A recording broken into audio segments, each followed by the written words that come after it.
आप देख रहे हैं चैनल न्यूज। मैं नैन्सी बजाज। देखते हैं सुबह की 10 ताजा खबरें। पिछड़े हिंदू पीएफआई के टारगेट पर पॉपुलर फ्रंट ऑफ इंडिया यानी पीएफआई ने 2047 तक भारत को इस्लामिक राष्ट्र बनाने का प्लान तैयार किया था। पीएफआई का मानना है कि पढ़े लिखे और संपन्न मुसलमान कभी साथ खड़े नहीं होंगे, इसलिए उसके टारगेट पर पसमानदा या आर्थिक रूप से कमजोर मुस्लिम और सामाजिक तौर पर पिछड़े हिंदू हैं। ये दावा गृह मंत्रालय के मुखिया रिपोर्ट में किया गया है।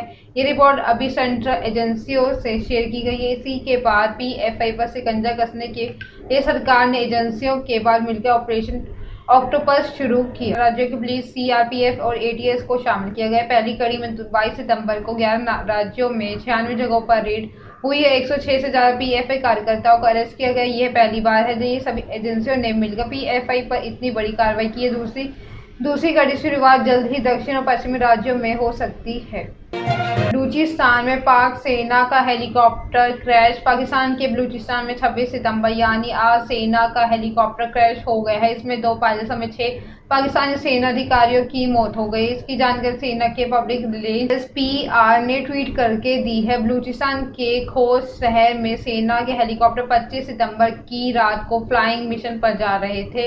इसी दौरान हेलीकॉप्टर क्रैश हो गया। हालांकि हादसे की वजह से पता नहीं चल सका है कि हेलीकॉप्टर में 2 पायलट, 2 कमांडर और 2 मेजर सवार थे। 2 अगस्त में भी ऐसी घटना सामने आई थी। उस दौरान 6 अफसरों की मौत हो गई थी। पाकिस्तान प्रधानमंत्री शहबाज शरीफ की घटना पर दुख जताया। उन्होंने ट्वीट किया, बलूचिस्तान में कोई घटना से दुखी हूँ और संवेदनाएं उनके परिवार के साथ है। इस दुख की घड़ी में पूरा देश उनके राजस्थान में टूट के आसार से भारत जोड़ो में खलल। राजस्थान की कांग्रेस में जारी सियासी टकराव का असर 10 जनपद से लेकर भारत जोड़ो यात्रा पर दिखने लगा है। सोमवार सुबह तक विवाद नहीं सुलझने के बाद राहुल गांधी ने कांग्रेस संगठन महासचिव केसी वेणुगोपाल को केरल में दिल्ली भेजा है। वेणुगोपाल दिल्ली के आकर सोनिया गांधी से मिलेंगे। राजस्थान और ऑब्जर्वर्स को भी बुलाया गया है। राजस्थान कांग्रेस के 80 से ज्यादा विधायकों ने हाईकमान से भेजे गए ऑब्जर्वर्स मल्लिकार्जुन खड़गे और अजय माकन से नहीं मिलने की बात कही है। रविवार देर रात तक खड़गे माकन बागी गुट के नेतृत्व कर रहे मंत्री शांति धारीवाल, प्रताप सिंह खजरियावाल समेत 4 लोगों को मुलाकात की है, लेकिन बात नहीं बनी। सूत्रों के मुताबिक राजस्थान में जो सियासी उठापटक शुरू हुई है उसमें कांग्रेस अंतरिम अध्यक्ष सोनिया गांधी नाराज है। सोनिया ने देर रात अजय माकन से हर हाल में प्रस्ताव लेकर आने की बात कही है, जिसके बाद विधायकों ने 3 शर्तें रख दी, जिसके में हाईकमान ने मानने से इनकार कर दिया। गुलाम नबी ने नई पार्टी का ऐलान किया है। नवरात्रि के पहले दिन जम्मू कश्मीर के पूर्व सीएम नेता गुलाम नबी आजाद ने अपनी पार्टी का ऐलान कर दिया है। उन्होंने पार्टी का नाम डेमोक्रेटिक आजाद पार्टी रखा है। आजाद ने बताया है कि मेरी नई पार्टी के लगभग 1500 नाम हमें उर्दू संस्कृत में भेजे गए। हिंदू और उर्दू का मिश्रण हिंदुस्तानी है। हम चाहते हैं कि नाम लोकतांत्रिक, शांतिपूर्ण और स्वतंत्र हो। गुलाम नबी आजाद ने जम्मू में प्रेस कॉन्फ्रेंस में अपनी नई पार्टी का फ्लैग भी लॉन्च किया। मस्टर्ड, सफेद और नीले कलर से बने इस फ्लैग का संदेश काफी अच्छा है। मस्टर्ड कलर क्रिएटिविटी और यूनिटी को दर्शाता है, सफेद शांति को दर्शाता है और नीला स्वतंत्रता, खुली जगह, कल्पना और समुद्र की गहराई है, आकाश की ऊंचाइयों तक की सीमाओं का दर्शाता है। मीडिया से बातचीत के दौरान उन्होंने कहा है कि नई पार्टी में उम्र की कोई सीमा नहीं होगी। युवा और दिग्गज पार्टी में एक साथ काम करेंगे। कनाडा से अमेरिका भागा गैंगस्टर गोल्डी बड़ा। सिद्धू मूसेवाला हत्याकांड में मास्टरमाइंड गैंगस्टर सतिंदर सिंह और गोल्डी बड़ा कनाडा से फरार हो गए। मूसेवाला हत्याकांड की वजह से खुफिया एजेंसी और बहिहा गैंग उसके पीछे पड़े हैं। सूत्रों के मुताबिक इंटरनेशनल कॉन्ट्रैक्ट के जरिए गोल्डी अमेरिका के कैलिफोर्निया स्थित ठिकाने पर पहुंच गए। उसकी लोकेशन फ्रेंसो सिटी की मिल रही है। सूत्रों के मुताबिक अमेरिका पहुंचे गोल्डी बड़ा कैलिफोर्निया में कानूनी तरीके से शरण के लिए अपील करने की कोशिश की है। ये राजनीतिक शरण तक मिलती है जब कोई शख्स साबित कर दे कि उसे अपने देश में इंसाफ मिलने की उम्मीद नहीं है। मूसेवाला हत्याकांड के बाद गोल्डी बड़ा बम्बिहा गैंग के हिट लिस्ट पर है। वह कनाडा के मूसेवाले की बड़ी फैन बेस है, जिसकी वजह से गोल्डी को ठिकाने बेनकाब होने का खतरा बना हुआ है। यही नहीं, वो बम्बिहा गैंग को लगातार तलाश कर रही है। बम्बिहा गैंग से जुड़े कोई गैंगस्टर भी कनाडा में है। लॉरेंस पिस्टोई के कोई दुश्मन भी कनाडा में है। इसी वजह से जान बचाने के लिए गोल्डी वहां से भाग निकला। हरियाणा, पंजाब और दिल्ली में बड़ी गैंगवार का खतरा। पंजाबी सिंगर सिद्धू मूसेवाले की हत्या के बाद बम्बिया और लॉरेंस गैंग के बीच गैंगवार की आहट छिड़ी हुई है। ये आहट देश की राजधानी दिल्ली से भी सुनाई देने लगी। दोनों ही बड़ी गैंग के सिंडिकेट अपने विरोधियों को ठिकाने लगाने की खौफनाक साजिश रच रहे हैं। इसका खुलासा दिल्ली पुलिस के स्पेशल सेल के हत्थे चढ़े राजेश बवाना गैंग के शूटर्स की गिरफ्तारी के बाद हुआ। राजेश बवाना दिल्ली के सबसे बड़े डॉन कहलाने वाले नीरज बवाना के बीच खूनी गैंगवार कई सालों से चल रही है, लेकिन इस वक्त चर्चा सबसे ज्यादा इसलिए हो रही है कि राजेश बवाना ने लॉरेंस और गोल्डी बरार के हाथ मिला लिया है और राजेश बवाना के शूटर्स नीरज बवाना गैंग के टारगेट कर रहे हैं। बता दें कि दिल्ली से सटे बवाना गांव के रहने वाले राजेश बवाना दिल्ली, हरियाणा, उत्तर प्रदेश 100 से ज्यादा आपराधिक मामले दर्ज हैं। इनमें से हत्या का प्रयास, लूट, फिरौती, जबरन वसूली जैसे संगीन मामले दर्ज है। राजेश बवाना वर्ष 2005 से अपराध की दुनिया में कदम रखा है। सब कुछ में अपराध जगत में उसने ऐसी सनसनी फैलाई कि वक्त दिल्ली के सबसे बड़े गैंगस्टर रहे नीटू दबोदिया ने उन्हें अपनी गैंग में शामिल कर लिया।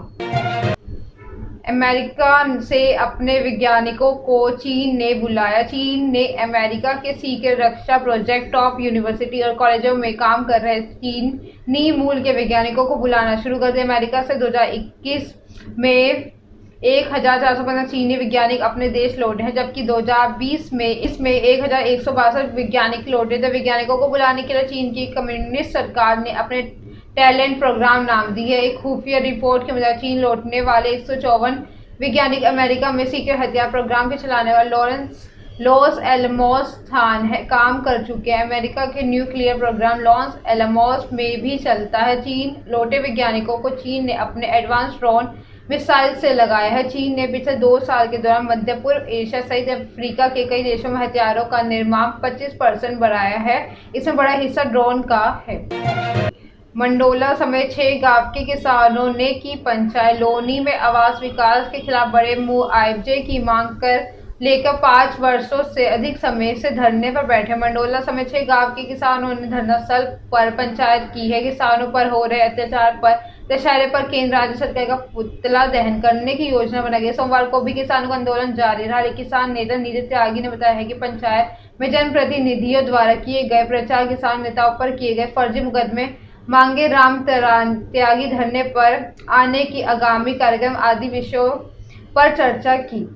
किसान नेताओं संयोजक महेंद्र सिंह त्यागी, नीरज त्यागी व नवीन गुप्ता गुंडा एक्ट की कार्रवाई होने का रोष प्रकट किया है। किसानों ने कहा है कि सर्वप्रथम किसानों पर किए गए फर्जी मुकदमे को वापस लेकर सकारात्मक माहौल बनाया गया और विजयदशमी से पहले किसानों की मांगों पर समस्याओं का समाधान कराया जाएगा। ऐसा नहीं होने पर किसान विजयदशमी के दिन किसान सत्याग्रह आंदोलन स्थल दोपहर 1 बजे राज्य सरकार, केंद्र सरकार व उनके सहयोगियों का पुतला दहन करके दशहरा मनाएंगे।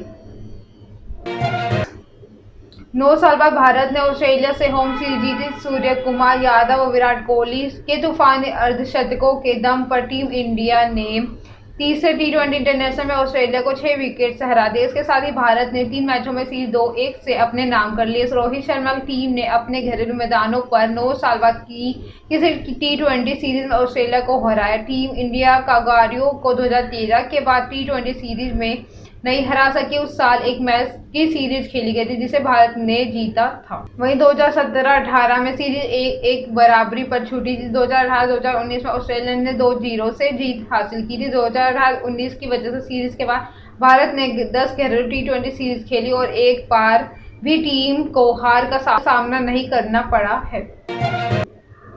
मनी लॉन्ड्रिंग केस में जैकलीन को बेल। 200 करोड़ रुपए की मनी लॉन्ड्रिंग केस में बॉलीवुड एक्ट्रेस जैकलीन फर्नांडिस को दिल्ली पटियाला हाउस कोर्ट ने 50,000 रुपए के बेल बॉन्ड पर अंतरिम जमानत दे दी। 26 सितंबर को सुनवाई के लिए जैकलीन वकील के कपड़ों में कोर्ट पहुंची ताकि कोई उन्हें पहचान न सके। जैकलीन गनमैन सुकेश चंद्रशेखर के 200 करोड़ के जबरन वसूली केस में जैकलीन अहम गवाह है। जैकलीन की जमानत याचिका को लेकर कोर्ट ने प्रवर्तन निदेशालय ईडी से जवाब मांगा है। मीडिया रिपोर्ट्स के मुताबिक एडिशनल सेशन जज शैलेंद्र मलिक ने कहा है कि जब तक इसका जवाब नहीं मिलता तब तक उनकी रेगुलर बेल कोर्ट में पेंडिंग रहेगी। इसी केस की अगली सुनवाई 22 अक्टूबर को होगी। ये सुबह की 10 ताज़ा खबरें, ऐसे अपडेट्स के लिए बने रहे हमारे चैनल को लाइक करें, कमेंट करें एंड सब्सक्राइब करना ना भूलें। धन्यवाद।